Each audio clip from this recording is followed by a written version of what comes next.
Okay, we've been looking at the story of Joseph. We're coming towards the end, and going to take the whole of chapter 46, and Linda has kindly offered to read it for us. Okay, well, you might have read it already. I'll give you the gist of the story as we go through. There's three aspects to what I want to share with you this morning. The fact that in one instance God says no, and then in the same situation he says yes. That's interesting, isn't it? The second aspect will be why God didn't give up on this family. Why did he persist? And then the third one is what helped Jacob's family to survive in a foreign land. What was it that kept them who they were? Now there are other matters in the whole of 46 and beginning of 47. I'm not even going to mention them. Last time we talked about reconciliation, and I'm not going to dwell on Jacob meeting Joseph again. There's a whole scenario of diplomacy going on. How Joseph uses his position and his power, but is very diplomatic in how he negotiates with Pharaoh so his family can come and settle in the land. Jacob and his family had been told, don't bring any of your possessions, but they did. They loaded the carts and they took it all to Egypt. Not going to mention that either. Just going to say these three areas. God says no and then he says yes. Why God doesn't give up. And what helps make the people distinctive. So let's deal with the first one. God who says no, and then he says yes. Because they're moving, Jacob and his family are going to move to Egypt because there's a severe famine in the land. Now Jacob's father had faced a similar situation. There was famine. And we read about it in chapter 26. And God very clearly says to Isaac then, you are not to go to Egypt to get grain. You're not to go south, you're to go west to the area of the Philistines. So God said, don't go to Egypt. Now we find him saying to Jacob, yes, go to Egypt. So does God change his mind? Is he inconsistent? Is he unpredictable? We're not quite sure what the answer is going to be to our questions. Jacob's going to Egypt because Joseph has said, bring your father to the brothers. He said, bring your father to me. And we finished last week in chapter 45. Jacob said, I'm convinced my son Joseph is still alive. I will go and see him before I die. And the prospect of seeing his long-lost son motivates him, moves him. And there's an impulse that I must go there before I die. I'm getting an old man. And we read, let me read, chapter 46. From verse 1. So Israel set out with all that was his, and when he reached Beersheba, he offered sacrifices to the God of his father Isaac. And God spoke to Israel in a vision at night and said, Jacob, Jacob. Here I am, he replied. I am God, the God of your father. He said, do not be afraid to go down to Egypt, for I will make you into a great nation there. I will go down to Egypt with you, and I will surely bring you back again, and Joseph's own hand will close your eyes. He's on his way, got to see his long-lost son. Gets to Beersheba, and maybe some doubts arose in his mind. Because Beersheba is a significant place in their family history. Previously, when his father, Isaac, was looking for food, don't go to Egypt, go into the area of the Philistines. And the Philistine area would be the territory in which I will save you through this famine. And chapter 26 says that when Isaac was in the Philistine territory, he did well. They planted crops, they produced good crops, they prospered. In fact, the Philistines saw them grow so much that they actually said, could you move away a bit, please? And some of them didn't like them, so they blocked their wells, they filled it in with soil, and so they moved, and as they moved, they dug new wells, and then there was some more dispute, and they kept moving and moving. So eventually, in their journeys, I'm reading from chapter 26, let me see.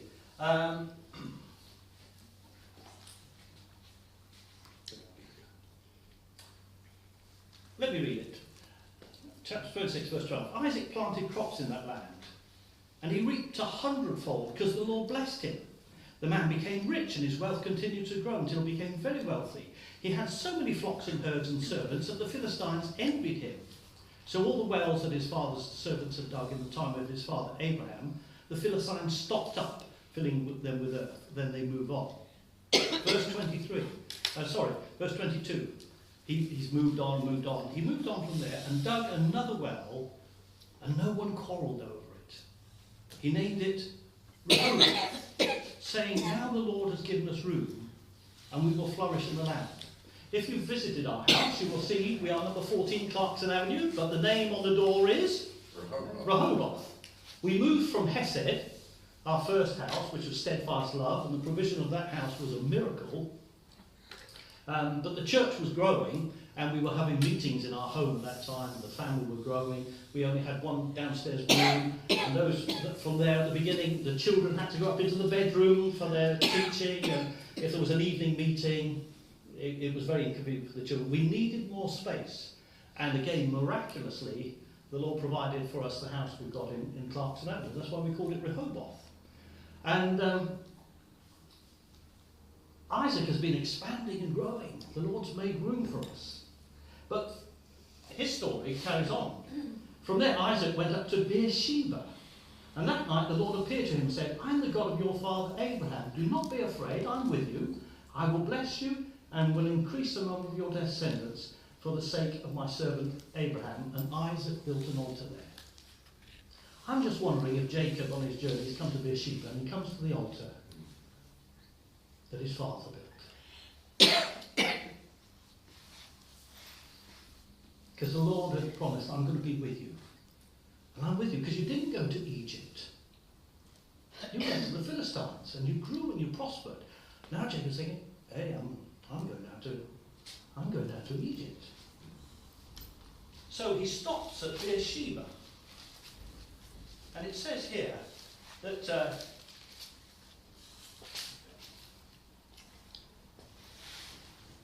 he offered sacrifices to the God of his father Isaac. And God spoke to Israel in a vision. And he says some very important things. He said to Jacob, I am the God of your father. I'm the same God who said to your father, don't go to Egypt. And I'm the God who's been with this family throughout all their journeys. And I'm saying to you, you can go to Egypt. Go to Egypt. There you will be saved. And he renews the covenant that his father heard at Beersheba. I will bless you. I will make you a great nation. And the promise, go down to Egypt. I will make you into a great nation there. I will go down to Egypt with you, and I will surely bring you back. And Joseph's own hand will close your eyes. Because here's Jacob, as Abraham did, is leaving the land of his birth and going into a foreign place. Now, some of his sons have been there, but for Jacob, he's going into Egypt. But God is saying, no, it's still me, the God of your family, and I'm saying you can go to Egypt. You're leaving the land, you're not leaving me, and I'm not leaving you, even though you're going into Egypt. You need to go there. If you stay where you are, the prospect is that your family will be wiped out. They're just into the beginning of a 7-year famine. And if you stay there, the prospects are that you and your family will die. And I've set in place a plan. Actually, I've got Joseph in place. And Joseph realises it was God who sent him to Egypt to save the family for the purposes of God. God says to Jacob, I will go down to Egypt with you. Jacob's going to an alien place. It's not alien to God. If we can locate God, if you can cope with that, God's been in Egypt with Joseph. He knows what it's like there. Amongst all the other gods of Egypt, there's been this man who's a worshipper of the true and living God. And God has been there. It's not alien territory to God. I've been there, I am there, and I'm taking you there. Last week I mentioned that we went to Rome for a holiday, and our daughter Lois, although we hadn't got lost in the airport, when she was in Rome, it was a great help to have her. That was the 4th time Lois has been to Rome. She'd never been inside the Colosseum, but for various reasons she'd been there 4 times. And it was such a blessing to us. She knew which tickets to get for the best deal. She knew how the bus and the train system worked. They were our guides, in effect. And I like a printed map. They get their phones out and they can tell what bus goes from where and where the bus stop is and what the connection is. And we're just following them around, saying, okay, we're in your hands. It was incredible. It took a lot of the stress and the strain out of it. She knew how to get to the sites and the whole thing. And in a sense, Lois was our tourist guide because she'd been there before. And God is saying to Jacob, I know all about it. I know the ins and outs of that place. And I'm taking you there. You're taking your family with you. But what is most important, I'm going with you. Now for us as believers, it's important that we have a family. But unless the Lord be with us, unless his presence dwells with us, it's just a human organisation. And I'm going to take you there, and I'm going to bring you back. Your dying days will be with Joseph. And it's interesting, he doesn't know it at this point, but he's got another 17 years to be with Joseph. Now, he had 17 years before he lost Joseph, and he was taken into slavery. And God's going to give him another 17 years. It reminds me of the verse which says, he will restore the years that the locusts have eaten. Because the Lord says you'll be there and Joseph will close your eyes and you'll think, oh, how long have I got? Actually, as an old man, you've got a long time to enjoy time with your son. So God said no to Isaac and yes to Jacob. Reminds me of the Green Cross Code. We all know that. The red says you can't cross, not allowed. The green says that which was prohibited, you can cross. It works except for in Italy. We watch the green man step onto the crossing and boom, they come around the corner. Whoa! God said no, and now he says yes. You can't go that way, but now you can go that way.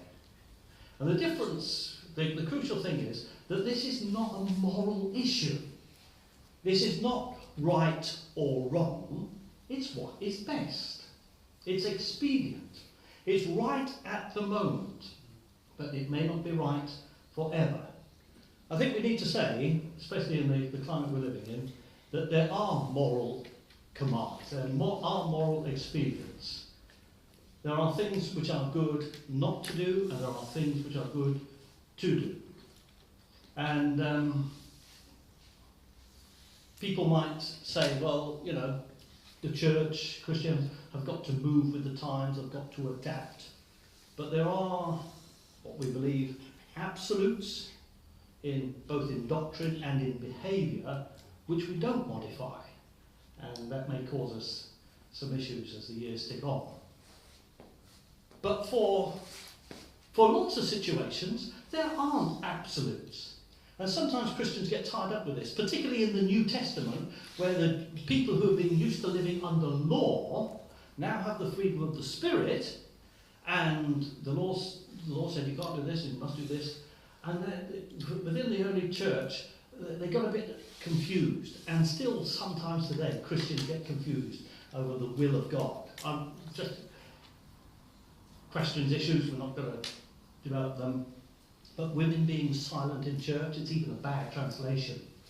So there are people who say, oh, it's in the Bible.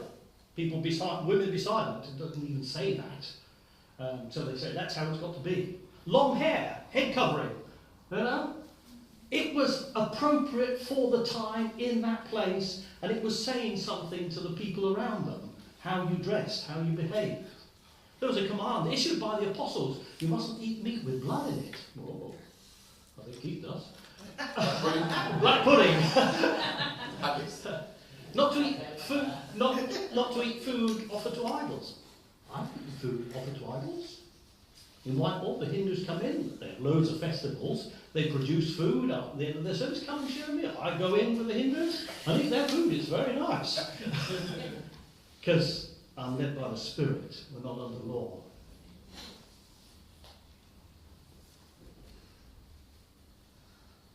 But the leading of God within the moral and doctrinal boundaries is very adaptable. And the key was, having met with God, Jacob moved in peace. Let the peace of God rule in your heart and mind for which you were called. And that's the test. When people say, I'm not quite sure what to do in this situation, let the peace of God. And you have to work out your own salvation with fear and trembling. You know, what is right for you. Not on moral, not on doctrinal, but what is right now. So sometimes God will say no to somebody in one situation and say yes to you in exactly the same situation. Because he knows the whole picture. And we don't judge somebody else. Oh, you're not meant to do that. He said I could. We have that freedom within those boundaries. Let me just move on. Why does God persist with this family? What a family! And if you read 46, it's got his sons, grandchildren. It lists them all there.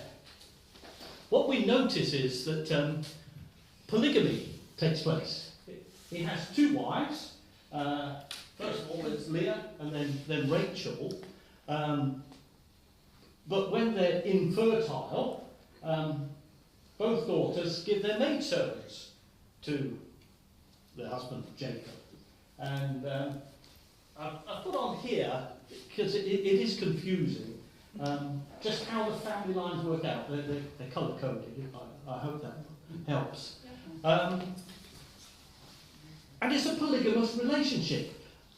But what the Bible doesn't say it's wrong. Jacob is not condemned for that. Now, that practice was very common with the patriarchs, Abraham, Isaac, Jacob, and within the royal setup to have many wives, and Solomon, for all his wisdom, got it very badly wrong. But the overall tenor of Scripture is one man, one woman in marriage committed for life. Divorce and remarriage are permitted, but that's not the ideal. It's not what God wanted. And we have here an illustration of what we call the permissible will of God, rather than the perfect will of God. People are behaving, they're making choices, and God allows it to happen, and perhaps you will learn from your choices. And we've looked at all the tensions that arise within this family, the rivalry between brothers, the rivalry between wives, and perhaps you might begin to get the message. I'm going to allow you to do that. It's not my perfect will, but I'm going to allow you to do that. The point I want to make is that God never gave up on this dysfunctional family. So, absolutely, yes. So, I've numbered them, the children, Leah, first Reuben, Simeon, Levi, Judah. And then Rachel has the idea, because she doesn't come with any children, her maidservant, she'll give some children to Jacob, so Dan and Naphtali come. Then Rachel and Leah have a conversation, and something happens, and then Leah has more children, And then, and then eventually, Rachel, after all this time, the Lord remembers her, and she has Joseph and Benjamin. And it's obviously Joseph's story that we've been looking at. And from Joseph, while he's in Egypt, married to the daughter of a Egyptian priest, so this family line gets even more complicated, has two sons, Manasseh and Ephraim. And often in the Bible, Ephraim, Israel, the nation of Israel, is called Ephraim. But God didn't give up on this family. I've just put down a couple of examples here.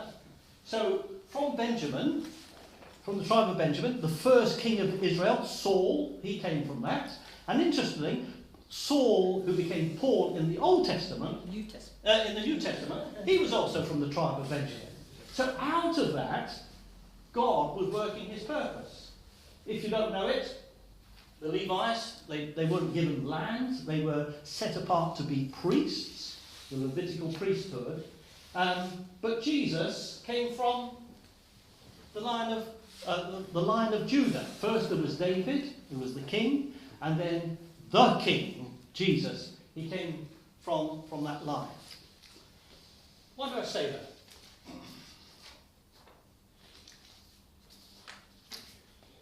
Sometimes you think, if I was God, I'd look for an alternative. This isn't going the way I wanted. We can be very critical and questioning about this family. But then we look at our own families, and I remember what Jesus said, he who is without sin, because all have sinned. God is dealing with fallen mankind. They're all from Adam. If God chose a different family, they may not have made the same choices, but they would have made different wrong choices. So God has to deal with flawed material, flawed humanity. Why does he do that?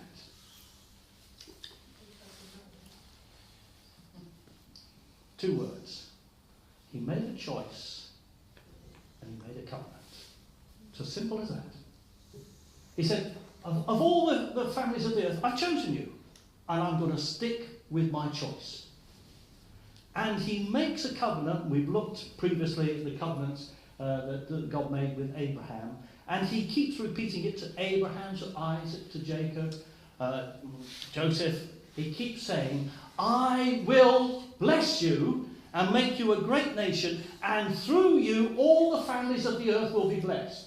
And that is the fulfillment of Jesus coming from the family of Judah. God doesn't give up on his choice or his covenant. He says, this is what I said I will do, I will do it. I put down in my notes, that sounds like hard work for God. I don't know if you can say God finds work hard. You think, I wish I hadn't started this. Seventh day rested. Seventh day rested, yes. What it certainly did, it tested him. Hesed, his steadfast love. Is he going to keep true to his covenant? He had sworn to his own hurt. I'm going to choose these people, and they're going to hurt me. They're going to betray me. They're going to forsake me, but I'm going to stick with them. It's a God who says, "I'll never give up." And we trace a story from there into Egypt, out of Egypt through the exile, the wanderings in the wilderness, and at times God is saying, "I feel like giving up on you." And Moses is saying, "Please don't." Then into the promised land, the time of the judges, and some were good, some were bad, and then the people would desert him, and then they'd repent and come back, then they'd desert him again. Then the kings, "You don't need a king." "Yeah, we want a king." "Okay, you can have a king, but I'll tell you this is how it's going to be." And then a divided kingdom, then into exile, then, oh dear, and then the invasion and everything. And God is faithful. The time was fulfilled. The time came. and from that line, a Saviour would be born. And the puppets sing that song. It drives me nuts. It's all about grace, grace, grace. It's all about grace, grace, grace. That's what it is. It's all about grace. It is God who is at work within you, both to will and to do His good pleasure. God will bring to completion the work He has started. He will watch over His word to perform it. He isn't arbitrary saying, oh, well, I've had enough with you. You're a hopeless case. That was true. This is the revelation for this family. It's true for you. It's true for you. It's true for the church. I mean, the church. God won't give up. He will fulfill His purpose. And through the church, display the mystery that it's all about Jesus. That means, because it's grace, it's not a license that, oh, well, I can behave how I like because, He'll get me there. But it is a reassurance when I do fall, He can pick me up and get me on track again. The last thing I want to say in the last 5 minutes. When they arrived in Egypt, how did they keep their identity? And that's crucial. Remember the story of Lot, that when Abraham moved on, he camps near Sodom and Gomorrah. Then we find he's actually living in the city and has to be rescued from there. How are Jacob's family going to survive in this alien culture? How are they not going to get assimilated into the gods of Egypt, take on their practices, take on their beliefs? Because Pharaoh says to Joseph and to the family, you can be settled in the best part of the land. I'm going to give you plush pasture. And Joseph had primed his brothers, when you go in to see Pharaoh, and he asks you what you do, tell him you're shepherds. And this is verse 33. It says, when Pharaoh calls you and asks, what is your occupation? You should answer, your servants have tended livestock from our boyhood, just as our fathers did. Then you will be allowed to settle in the region of Goshen, for all shepherds are detestable to the Egyptians.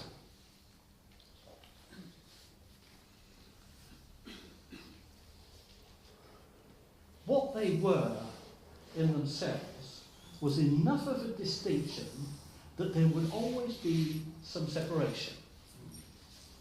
We were in Peterborough yesterday, Phil and I. English Defence League paraded through. There were about 50 police surrounding these 20 guys, and there was a bit of scuffling and that sort of thing.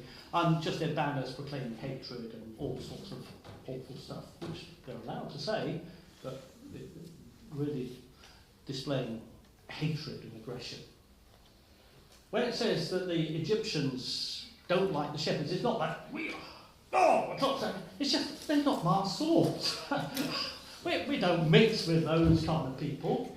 We can't like to keep a respectable distance. It's similar, the story of the Nativity, the good news to shepherds. They were the outcasts, they were the people on the edge of society. And because Jacob's family were shepherds, it actually kept them a little separate from the whole culture of the Egyptians. This distinctiveness preserved their way of life. Physically, they now had food, but spiritually they were preserved because they were different. I had 2 cups of tea on Friday. A cup of tea on Friday and a cup of tea on Saturday. I was at Whitehall, and there was a big celebration going on. And somebody said, would you like a cup of tea? And they brought me this cup of tea. It was absolutely awful. I couldn't drink it. It was like drinking hot plastic with... it was absolutely... I detested it. We were in Peterborough yesterday. Somebody had given me a voucher to go to... How do you say that place? Valerie? Patisserie Valerie. We went for afternoon tea there. The tea. Oh. Suki tea. Fair trade Suki tree. We went to the counter and said, what tea is this? It was absolutely delicious. I'm going to get some. And a little nice teapot. Very good. And there was a flavour about it. There was a distinct... Well, I want that. And there are things about Christians sometimes the world doesn't like. because of our behaviour, our beliefs, our practices, what we hold on to. But maybe if there's enough distinctiveness about us, there will be something that people will say, I like what you've got. But if it's just amalgamated into society, we just become like everybody else, we just imbibe how the world is, what's there to savour? What's there to relish? See, they didn't belong in Egypt. God said, I'm going to take you back to the promised land. This place is not your home. And so until you go back, I'll be with you. I want to keep you. And you'll be fruitful and multiply.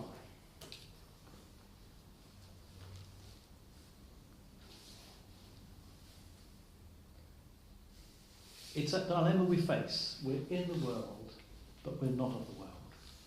And Jesus came to save the world. Our work in the world isn't just to come alongside, and so, as one Christian once said, oh, we're no different from everybody else. We are different. And we are sent into the world, into that sphere of thinking, that sense of identity, to save it, to bring the presence of God. Takes me right back to what God said to Jacob. You can go there because I'm going to be with you. Yep. And for us personally, an officer in Whitmore, I walked into a room and he said, here comes somebody with authority from on high. I said, you better believe it.